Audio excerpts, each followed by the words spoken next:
नमस्कार दोस्तों मैं हूं अनूप थपलियाल और उत्तराखंड की राजनीति में इन दिनों एक बार फिर से हलचल है। और यह हलचल क्या है, क्यों है, इस पर चर्चा करने से पहले अगर आपने अभी तक हमारे चैनल को सब्सक्राइब नहीं किया है तो सबसे पहले आप सबसे आग्रह है कि आप हमारे चैनल को सब्सक्राइब जरूर कर लें, वीडियो को अंत तक पूरा देखें और अपना कमेंट करके अपनी राय जरूर बताएं। साथ ही साथ आप नीचे दिए गए नंबर या फिर QR कोड के माध्यम से हमारा सहयोग भी जरूर करें। तो दोस्तों, उत्तराखंड में राजनीतिक हलचल मुख्यमंत्री के उस बयान के बाद हुई है जिसमें उन्होंने कहा कि हम बजट सत्र के दौरान एक मजबूत भू कानून लाएंगे। इस पर चूंकि पहले से एक कमेटी बनी हुई है, कमेटी काम कर रही है, प्रारूप बनाने के लिए कमेटी का गठन भी किया हुआ है, मुख्य सचिव की अध्यक्षता में उसमें काम चल रहा है और इसके अनुरूप एक वृहद भू कानून लाने के लिए हम प्रयासरत हैं कि हम इसमें एक भू कानून लाएंगे। लेकिन मुख्यमंत्री धामी ने ऐसा क्यों कहा और इस बयान के पीछे उनकी मंशा क्या है, इसके पीछे सरकार की क्या सोच है, इसे लेकर विपक्ष की ओर से अब सवाल उठाए जाने लगे हैं और आरोप बहुत ही गंभीर सरकार की नीति और नियत पर लग रहे हैं।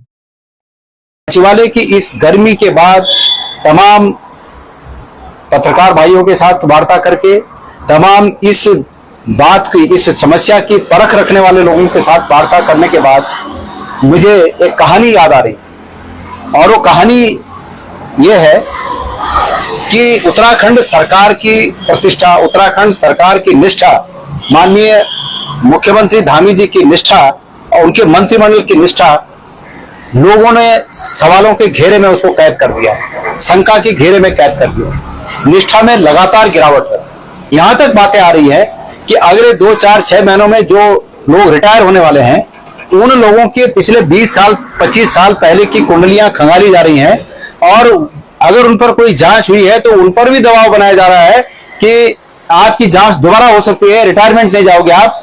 लिहाजा वसूली का खेल चल रहा है, इसलिए निष्ठा बहुत तेजी से नीचे गिर रही है। तो क्या वास्तव में उत्तराखंड की सरकार इन दिनों इस तरीके से काम करने में लगी हुई है? क्या वसूली को लेकर इस तरह की चीजें कही गई हैं कि हम भू कानून लाएंगे? क्या उसकी एवज में लोगों को छोड़ा जाएगा जिन्होंने उत्तराखंड में अनाप शनाप जमीनें खरीद रखी हैं? कई तरीके के आरोप लगाए जा रहे हैं। गणेश गोदियाल तो यहां तक आरोप लगा रहे हैं कि उत्तराखंड की सरकार ने उत्तराखंड के सचिवालय में, जो सचिवालय है उत्तराखंड का देहरादून में, वहां एक वसूली काउंटर खोल दिया है जो सिर्फ और सिर्फ वसूली के लिए खोला गया है। कुछ इस तरीके के आरोप सरकार पर वह लगा रहे हैं।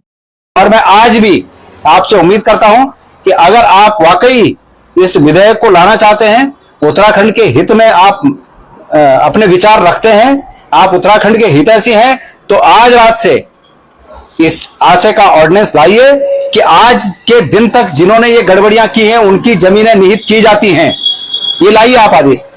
जिन्होंने ये जमीनें ली हैं और काम आज 2 साल में तय समय में पूरा नहीं किया, 2 या 3 साल जितना भी उनको समय दिया गया हो, उस समय में वो नहीं पूरा किया, उनकी जमीनें निहित की जाती हैं। आप इस आशय का आज ऑर्डिनेंस लाइए, तब मानेंगे कि आपकी नीयत साफ थी।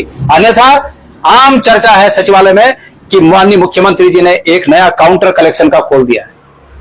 राजनीति ऐसे ही होती है, आरोप प्रत्यारोप लगते हैं, सवाल उठते हैं और उम्मीद है कि जो आरोप विपक्ष ने सरकार पर लगाए हैं उन आरोपों पर सरकार की भी सफाई आएगी। लेकिन उत्तराखंड में जिस तरीके से भू कानून का मुद्दा चल रहा है उसकी डिमांड लगातार बढ़ती ही जा रही है, लगातार हो रही है। अलग अलग राजनीतिक और सामाजिक संगठन सड़कों पर हैं तो उनके आंदोलन में इस तरीके से अगर खलल डालने की कोशिश हो रही है, सिर्फ ऐसे बयान दिए जा रहे हैं कि भू कानून आएंगे, तो संभवतः यह गलत है और उत्तराखंड की जनता बहुत अच्छे से समझती है, बहुत अच्छे से जानती है इसका जवाब कैसे देना है।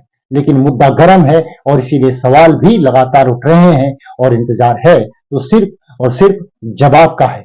अभी के लिए साथियों इतना ही। अगली रिपोर्ट में आपसे पुनः मुलाकात होगी, लेकिन मेरा आग्रह है यह खबर आपको कैसी लगी इस पर अपना कमेंट जरूर करें, चैनल को सब्सक्राइब जरूर कर लें। साथ ही साथ आप नीचे दिए गए नंबर या फिर QR कोड के माध्यम से हमारा सहयोग भी जरूर करें। नमस्कार।